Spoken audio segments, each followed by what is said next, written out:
10 legal ways to make money with Amazon.com. Yes, அமேசான்ங்கிறது நீங்க product and சர்வீஸை வாங்குறதுக்கு மட்டும் இல்ல, நீங்க அமேசானை லெவரேஜ் பண்ணி 10 வழியில எப்படி மணி மேக் பண்ணலாம்னு சொல்லி தான் இந்த வீடியோல பார்க்க போறோம். அதுல 10வது மெத்தட் தான் உள்ளதுலேயே ஈஸியான மெத்தட். யாரு வேணும்னாலும் ஸ்டார்ட் பண்ணலாம். பிளஸ் கெரி வேனச்சாக் எல்லா வீடியோஸ்லயும் அநேகமான வீடியோஸ்ல அவர் புஷ் பண்றதும் அதே மெத்தட் தான். அவர் சின்ன வயசுல இருக்கக்குள்ள அவர் முதலாவது என்டர்பிரினர்ஷிப் உள்ள வாரத்துக்கு முதல் அவர் ஸ்டார்ட் பண்ணினதும் அந்த பிசினஸ் மாடல் தான். ஓகே, ஸோ வீடியோவை கடைசி வரையும் பாருங்க, இந்த 10 வேஸ் எப்படின்னு சொல்லி தெரிஞ்சோன்னு சொன்னா. Number 1, Amazon FBA, fulfilment by Amazon. உங்களோட ப்ராடக்ட்ஸை அமேசான் வேர்ஹவுஸ்ல ஸ்டோர் பண்ணி எப்பெல்லாம் அமேசானு கூட சேல் நடக்குதோ அமேசான் என்ன பண்ணுவாங்கன்னு சொன்னா அந்த ப்ராடக்டை ஃபுல்ஃபில் பண்ணுவாங்க. அதாவது அதை பேக்கேஜ் பண்ணி எந்த கஸ்டமரோட பண்ணாரோ அவருக்கு ஷிப்மெண்ட் பண்ணுவாங்க. நீங்க ஷிப்மெண்ட் பண்ண தேவையில்ல. ஓகே, இதுதான் ஃபுல்ஃபில்மெண்ட் பை அமேசான் சொல்றேன். ஆனா இதுக்கு பாத்தீங்கன்னு சொன்னா அந்த ப்ராடக்டை நீங்க பல்கா வச்சு அதுக்குன்னு சொல்லி மினிமம் த்ரெஷ்ஹோல்ட் வச்சுப்பாங்க. பல்கா என்ன செய்யணும்னா அமேசான் வேர் ஹவுஸுக்கு அனுப்பணும். இதுல ப்ராஃபிட் மார்ஜின் நல்ல கூட, அதே சேம் டைம் இதுல இன்வெஸ்ட்மெண்ட்டும் பயங்கரமா கூட. ஏன்னா நீங்க அதுல வச்சிருக்கிறவங்களோட த்ரெஷ்ஹோல்ட் அமௌண்ட்டுக்கு பல்க் அமௌண்ட்டை நீங்க அமேசானுக்கு ஆல்ரெடி அனுப்பிடணும். ஸோ நீங்க அனுப்புற ப்ராடக்ட் பாத்தீங்கன்னு சொன்னா உங்களோட ஓன் ப்ராடக்ட் அடிக்கலாம். அப்படி இல்லாட்டி சைனா மாதிரி பல்கா நீங்க ஹோல்சேலர்ஸை கண்டுபிடிச்சி அங்கிருந்து பல்கா டிரெக்டா கூட நீங்க அமேசான் ஃபுல்ஃபில்மெண்ட் சென்டர்ஸுக்கு அனுப்பி உங்களோட ப்ராடக்ட் அண்ட் சர்வீஸை நீங்க என்ன செய்யலாம், அமேசான் வெப்சைட்ல இது பண்ணலாம், என்ன லிஸ்ட் பண்ணி. அதுக்கு பிறகு நீங்க செய்ய வேண்டியது இதுதான். ஒன்று அமேசான்ல ஃப்ரீ மார்க்கெட்டிங் இருந்தாலும் அமேசான்ல கூட நீங்க என்ன பெய்ட் ப்ரொமோஷன் பண்ணலாம். அப்படி இல்லாட்டி நார்மலாவே அமேசான்ல டிராஃபிக் இருக்குது. அந்த அமேசான் டிராஃபிக்ல போய் யாரும் உங்களோட ப்ராடக்ட் வாங்குவாங்கன்னு சொன்னா அமேசானே ஃபுல்ஃபில்மெண்ட் பண்ணிக்கொள்ளும். ஓகே, நீங்க செய்ய வேண்டியது உங்களோட இன்வென்டரியை அங்க குறைய நீங்க இன்வென்டரியை எங்க இருந்து, அதாவது உங்களோட புது ப்ராடக்ட்ஸ் அங்க அனுப்ப வேண்டியது மட்டும். ஆனா இதுல பயங்கர ரிஸ்க் கொண்டு இருக்கீங்கன்னு சொன்னா நீங்க ஃபர்ஸ்ட்டுக்கு ஒரு பெரிய அளவுல முதல்ல ஒன்று இன்வெஸ்ட் பண்ணி தான் எல்லாத்தையும் நீங்க அனுப்பணும். நாளைக்கு நீங்க லிஸ்ட் பண்ற ப்ராடக்ட்டுக்கு கேள்வி இல்லாம அது பில்லு படாம இருக்கும்னு சொன்னா நீங்க அமேசானுக்கு அந்த வேர் ஹவுஸ்ல வைக்கிறதுக்கு சார்ஜ் பண்ணுவாங்க அவங்க.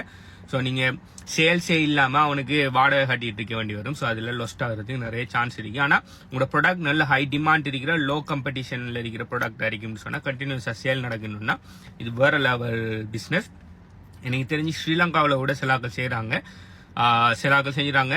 மாதம் லட்சக்கணக்கில் ஏர்ன் பண்ணிட்டு இருக்காங்க. ஓகே, சின்ன அமௌண்ட் இல்லை, பெரிய அளவில். ஏன்னா அமேசான்ல ஒரு ப்ராடக்ட் ஒன்று கிளிக் ஆகி நல்ல ரிவ்யூ வந்து கண்டினியூஸா சேல் நடக்குன்னு சொன்னா நீங்க சில நேரம் அமேசான் அந்த இதுல பாத்தீங்கன்னா வழங்குங்க. ஓகே, லாஸ்ட் மந்த்ல 1000 வாங்கிருக்காங்க, 2000 வாங்கிருக்காங்க, 10,000 வாங்கிருக்காங்கன்னு சொல்லி விழும். அதாவது 10,000 பேர் அந்த ப்ராடக்ட் வாங்கிருக்காங்க. அந்த ப்ராடக்ட் கூட இருந்தா யோசிச்சு பாருங்க எந்த அளவுக்கு சேல்ஸ்ன்னு சொல்லி.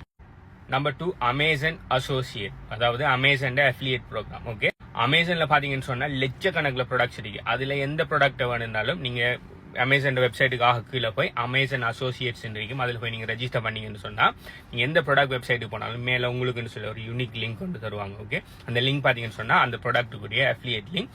அந்த லிங்கை நீங்க மார்க்கெட்டிங் பண்ணி, அதாவது உங்களோட திறமை கூட நீங்க மார்க்கெட்டிங் பண்ணி அந்த லிங்க் கூட ஒரு ஆள் வந்து அந்த ப்ராடக்டை வாங்கினாலும் சரி, அப்படி இல்லைன்னு சொன்னா 24 ஹவருக்குள்ள நினைக்கிறேன் 24 ஹவருக்குள்ள அவரு வேற எந்த ப்ராடக்டை வாங்கினாலும் உங்களுக்கு அமேசான் 1 to 3%, அதாவது 10% குறையும். கமிஷன் பர்சன்டேஜ் குறையும். ஏன்னா பிசிக்கல் ப்ராடக்ட்ஸ்க்கு நார்மலா கமிஷன் பர்சன்டேஜ் குறையும். ஆனா உங்களுக்கு கமிஷன் கிடைக்கும். லெட்ஸே நீங்க ஏதோ ஒரு ப்ராடக்ட் ஒன்று நீங்க மார்க்கெட்டிங் பண்றீங்க, ஆனா அவர் வந்து அந்த ப்ராடக்ட்டை வாங்கல, ஆனா போய் அவர் விலை கூடின ஏதோ ஒரு ப்ராடக்ட்டை வாங்குறாரு, இல்லாட்டி அதே ப்ராடக்ட்டை வாங்கினாலும் உங்களுக்கு கமிஷன் கிடைக்கும். இது நார்மலா செய்யற affiliate marketing. Physical product affiliate மார்க்கெட்டிங்ல வரும். Number 3, merch by Amazon. Merch by அமேசான்ல பாத்தீங்கன்னு சொன்னா நீங்க டிசைன் மட்டும் தான் கிரியேட் பண்ற. ஓகே, மக்ல டிஷர்ட்ல எல்லாம் பிரிண்ட் பண்ணி எடுக்கிற பிரிண்ட் ஆன் டிமாண்ட் தானே, அதுதான் இங்க இருக்கிற மெர்ச் பை அமேசான். நீங்க உங்களோட டிசைனை நீங்க சப்மிட் பண்ணுவீங்க அமேசான்ல.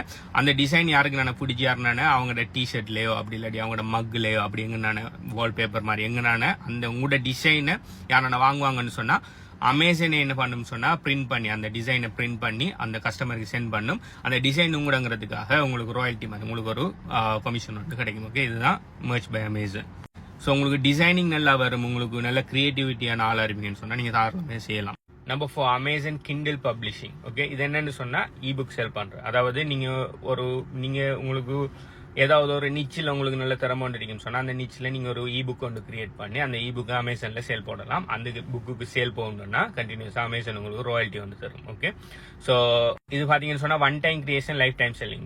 பிசிக்கல் ப்ராடக்ட்ஸை பாத்தீங்கன்னு சொன்னா கண்டினியூஸா விற்க நீங்க இன்வென்ட்ரி அப்டேட் பண்ணிட்டு இருக்கீங்க. ஆனா இது டிஜிட்டல் ப்ராடக்ட்ஸை பாத்தீங்கன்னு சொன்னா ஒரு தரம் தான் நீங்க கிரியேட் பண்ற, அது கடைசி வரை சேல்ஸ் நடக்க உங்களுக்கு கண்டினியூஸா மணி ஏர்ன் பண்ணிட்டே இருக்கலாம்.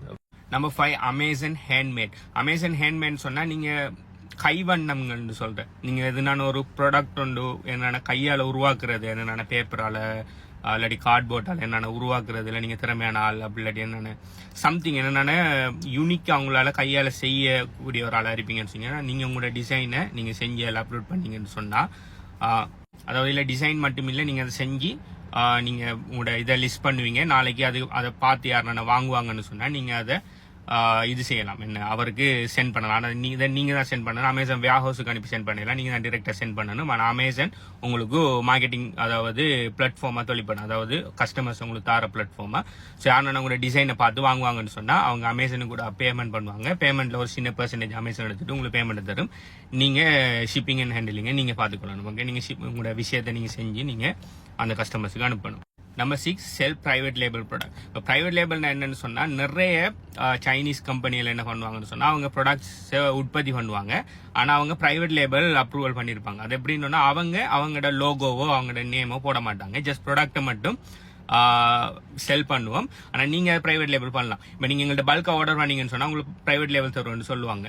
அது என்ன அர்த்தம்னு சொன்னா நீங்க உங்களோட பிராண்ட் நேமை அந்த ப்ராடக்ட்ஸ்ல பதிச்சு செல் பண்ணலாம். இப்ப எந்த பிராண்ட் நேம் HBUன்னு சொன்னா நான் ஒரு சைனீஸ் மேனுஃபேக்சர்கிட்ட மக்ல ஓகே என் HBUங்கிற பிராண்டை பதிச்சு 1000 கப்பை நீங்க தரணும்னு சொன்னா அவங்க என் HBU நேமை பதிச்சு 1000 கப்பை எனக்கு தருவாங்க. ஓகே, இது பிரைவேட் லேபிள். இப்ப அந்த கப் பாத்தீங்கன்னு சொன்னா எந்த பிராண்ட்ல இருக்கும், ஈவன் அது மேனுஃபேக்சர் பண்ணாக்கள் இன்னொரு இருந்தாலும் அந்த கப் எல்லாமே எந்த பிராண்ட்ல இருக்கும். ஸோ பிராண்ட் ஒன்று போடக்குள்ள ஒரு ப்ராடக்ட் வேல்யூ நிறைய என்ன பயங்கரமா அதிகரிக்கும். ஸோ இப்போ நார்மலாக நான் அந்த ப்ராடக்ட் ஒரு மக்குக்கு $10 கொடுத்து நான் வாங்குறேன்னு சொன்னா அதை நான் இந்த பிராண்டை போட்டு இந்த பிராண்ட் எவ்வளவுக்கு பெருமதியான பிராண்டா இருக்கோ அதுக்கேற்ற மாதிரி நான் அதை $50, $60, $100 சொல்லி நான் எவ்வளவு வேணாலும் வித்துக்கொள்ளலாம். ஓகே, ஸோ இது பாத்தீங்கன்னு சொன்னா private label. Number 7 Amazon mechanical Turk. இது பாத்தீங்கன்னு சொன்னா சின்ன சின்ன டாஸ்க்குகளை செஞ்சு கொடுக்குற மூலம் ஏர்ன் பண்ணலாம். சில கம்பெனிஸ்கள் அவங்கள்ட்ட சின்ன சின்ன லோ லெவல் டாஸ்க்குகளை அமேசானு கூட இது கூட செல் பண்ணுவாங்க. நீங்கள் அதில் போய் குவாலிஃபை ஆயிருப்பீங்கன்னா நீங்கள் அதில் போய் சின்ன சின்ன டாஸ்க் இல்லை பெரிய அளவில் மணி மேக் பண்ணிடலாம். கைண்ட் ஆஃப் ஃப்ரீலான்சிங்கும் இல்லை, சின்ன சின்ன டேட்டா என்ட்ரி ஜாப் அப்படி இப்படி சின்ன சின்ன ஜாப்கள் இருக்கீங்க தானே நீங்கள். ஆனால் அதுக்கு கூட டைம் ஸ்பெண்ட் பண்ணணும், பெரிய அளவில் ஏர்ன் பண்ணிடலாம். பட் அது அமேசானு கூட கொடுக்காங்க, அதோட பேர் இது. Number 8 Amazon flex. Amazon flex என்னன்னு சொன்னா நீங்க டெலிவரி டிரைவரா அந்த அமேசானுக்கு ஒர்க் பண்ற அமேசான் ப்ராடக்ட்ஸ் அண்ட் சர்வீஸ் நீங்க வாங்கினோன்னு உங்களுக்கு வீட்டை வந்து சேருதானே. அது எப்படி வருதுன்னா அமேசான் டெலிவரி அமேசான் ஃபிளெக்ஸ் கூட தான் வருது. ஸோ அமேசான் ஃபிளெக்ஸ் நீங்க தனியாரா கூட ரெஜிஸ்டர் பண்ணலாம், பிளஸ் ஒரு என்டிட்டியாவும் ரெஜிஸ்டர் பண்ணலாம். நீங்க தனியாரா ரெஜிஸ்டர் பண்ணணும்னா நீங்க உங்களோட வாகனத்தை இது செஞ்சு நீங்க என்ன செய்யலாம், போய் ஒரு நாளைக்கு இவ்வளவு ப்ராடக்ட்ஸ் சொல்லி கலெக்ட் பண்ணி போய் எந்த கஸ்டமர் உங்களோட ஏரியாவில் இருக்கிற கஸ்டமர்ஸுக்கு டெலிவரி பண்ணலாம். அப்படி இல்லைன்னு சொன்னா நீங்க ஒரு என்டிட்டியா ரெஜிஸ்டர் பண்ணி நீங்க என்ன செய்யலாம், ஒரு கம்பெனியா ரெஜிஸ்டர் பண்ணி நீங்க நிறைய டிரைவர்ஸ் ஹையர் பண்ணி நீங்க வாகனத்தையும் ஹையர் பண்ணி ஓகே நீங்க கொடுக்கலாம். இங்க கனடாவில் அப்படி நிறைய நடக்குது. ஓகே, அவங்க என்ன செய்வாங்கன்னா third party companies Amazon flexi கூட பார்ட்னர் பண்ணி அவங்க என்ன செய்வாங்க, நிறைய டிரைவர்ஸ் ஹையர் பண்ணி வெஹிக்கிள் செய்யும் வாடகைக்கு எடுத்து என்ன பண்ணுவாங்கன்னு சொன்னா டெலிவரி பண்ணுவாங்க. ஸோ அப்படி செய்யக்குள்ள பெரிய பல்க் அமௌண்ட்ல அப்படி செய்யக்குள்ள பெரிய அளவில் ப்ராஃபிட் எடுக்காங்க. அப்படி நிறைய கம்பெனி செஞ்சு ரன் ஆகுது. 9 அமேசான் ட்ராப் ஷிப்பிங். இது நார்மல் ட்ராப் ஷிப்பிங் கன்செப்ட் தான். நீங்க நல்ல அலி எக்ஸ்பிரஸ்ல அலிபாபாவில் நல்ல விலை குறை இருக்கிற ஒரு ப்ராடக்ட் உண்டு, அதுக்கு நீங்க அமேசான்ல என்ன நல்ல கேள்வி இருக்கிற ப்ராடக்ட் உண்டு நீங்க ரிசர்ச் பண்ணி போட்டு என்ன செய்வீங்கன்னா நீங்க அந்த ப்ராடக்ட்டை டிரெக்டா வாங்காம அந்த ப்ராடக்ட்டை ஜஸ்ட் லிஸ்ட் பண்ணுவீங்க. யாரும் அந்த ப்ராடக்ட்டை வாங்கினா உதாரணத்துக்கு $20 ஒரு ப்ராடக்ட் வாங்கினா உண்மையான பிரைஸ் $10 இருந்தா அந்த $20 உங்களுக்கு வந்துடும். அதுக்கு $10 போய் நீங்க அந்த ப்ராடக்ட் ஆர்டர் பண்ணி இந்த கஸ்டமர் அட்ரஸ் அங்க கொடுத்தீங்கன்னு சொன்னா $10 அந்த ப்ராடக்ட்டை அந்த கஸ்டமருக்கு அவங்க டைரக்டா அனுப்பிடுவாங்க. அப்ப உங்களுக்கு இடையில லாபம் $10 மாதிரி. ஆனா இதுக்கு பாத்தீங்கன்னு சொன்னா பயங்கர காம்படிஷன். நீங்க $10 இருக்கிற ப்ராடக்ட்டை $20 விற்கிறதுக்குரிய நல்ல ப்ராடக்ட்டை கண்டுபிடிக்கிறது இது பெரிய டாஸ்க். 10வது ரீட்டைல் ஆர்பிட்ராஜ். இதுதான் என்ன செய்யறேன்னா நீங்க லோக்கல் ஷாப்புகள்ல வால்மார்ட் அப்படியான சின்ன சின்ன ஷாப்புகள்ல போய் டிஸ்கவுண்ட்ல இருக்கிற ப்ராடக்ட்டை பார்த்து அந்த டிஸ்கவுண்ட்ல இருக்கிற ப்ராடக்ட்டை நீங்க வாங்கி அதை அமேசான்ல லிஸ்ட் பண்ணி செல் பண்ற. உதாரணத்துக்கு ஒரு டிஸ்கவுண்ட் ப்ராடக்ட் வந்து $10 பாக்கிங்க, அதை அமேசான்ல $20 போட்டு நீங்க செல் பண்ணலாம். பட் நார்மலா ரீட்டைல் ஸ்டோர்கள் இது மாதிரியான வால்மார்ட் எல்லாம் என்ன பண்ணுவாங்கன்னா அதே மாதிரி டிஸ்கவுண்ட் போடுவாங்க. ஆனா அதே மாதிரி டிஸ்கவுண்ட் அமேசான்ல இருக்காது. அப்படியான டிஸ்கவுண்ட் ப்ராடக்ட்ஸ் நீங்க கண்டுபிடிக்கணும்னா அதை வாங்கி அதை இஞ்சால மாதிரி விற்கலாம். இதுக்கு நல்ல பிளேஸ் ஃபேஸ்புக் மார்க்கெட் பிளேஸ்ல கூட நீங்க நல்ல ப்ராடக்ட்ஸ் எல்லாம் வாங்கி அதை அமேசான்ல விற்கலாம். ஸோ இதுதான் கேரி வேனச்சாக்கோட மெயின் பிசினஸ், அதாவது அவர் இதுக்கு வாரத்துக்கு முதல். ஸோ இந்த 10 ஏர்னிங் மெத்தட்ஸ்ல உங்களுக்கு பிடிச்ச ஏர்னிங் மெத்தட் எதுன்னு சொல்லி கீழே கமெண்ட் பண்ணுங்க. மேலதிக டீடைல்ஸுக்கு பயோவை செக் பண்ணுங்க, பெஸ்டான ஏர்னிங் மெத்தட் எதுன்னு சொல்லி தெரிஞ்சு கொள்றதுக்கு. பை.